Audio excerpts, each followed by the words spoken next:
Vichy France was in Lebanon and Syria for about 13 months, from July 17, 1940 to July 14, 1941. Here is the story of the Axis powers in the Levant during World War II.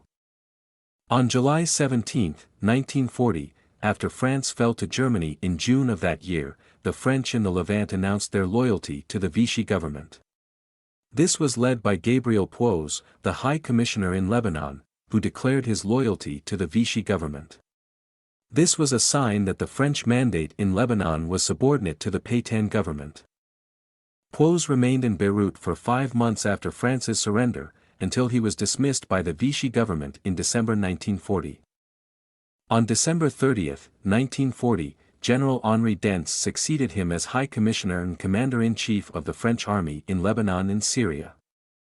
Dentz was the Chief of Staff of the Army of Syria and Lebanon, which consisted of regular colonial urban forces and special detachments, special forces, Syrian and Lebanese nationalists. The Vichy garrison numbered 35,000 men, including 8,000 French infantry and 25,000 Syrians and Lebanese. The French had 90 tanks, while the French Navy had 2 destroyers and 3 submarines. The Vichy French Air Force in the Levant was strong at the start of World War II. However, many of its aircraft were sent back to France in 1940, leaving the Vichy French in the Levant with obsolete models. Alarmed by the growing threat of a British invasion, Vichy France dispatched a fighter group from Algeria. Once the fighting started, 3 more groups were flown in from France and North Africa. This brought the strength of the Vichy French Air Force in Lebanon and Syria to 289 aircraft. However, the Vichy French lost a high number of aircraft during the campaign. 179 aircraft were destroyed, most on the ground. This was due to a number of factors, including the Allied air superiority, the poor state of the Vichy French airfields, the lack of training and experience of the Vichy French pilots, and the lack of anti-aircraft guns. In the end, the Vichy French Air Force was defeated by the Allies.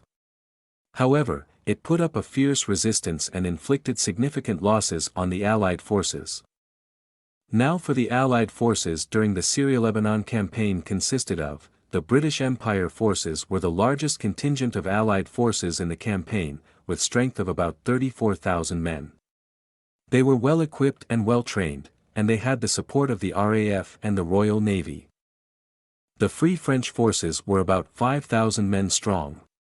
They were well motivated and eager to fight, but they were not as well equipped or well trained as the British Empire forces. The Australian 7th Division was about 18,000 men strong. They were well trained and experienced, and they had a reputation for toughness and fighting spirit. The Indian 10th Infantry Division was about 2,000 men strong. They were well trained and experienced, and they were accustomed to operating in difficult terrain. The combined strength of the Allied forces was about 59,000 men. This was much larger than the strength of the Vichy French forces, which numbered about 35,000 men. The Allied forces also had the advantage of air superiority, with the RAF and the RAAF providing close air support to the ground forces. The British and Free French forces launched Operation Exporter, the invasion of Syria and Lebanon on June 7, 1941. The Allied forces conducted a series of airstrikes against Vichy French airfields and positions. The Allied forces also conducted a ground offensive, advancing from Palestine and Iraq into Syria and Lebanon.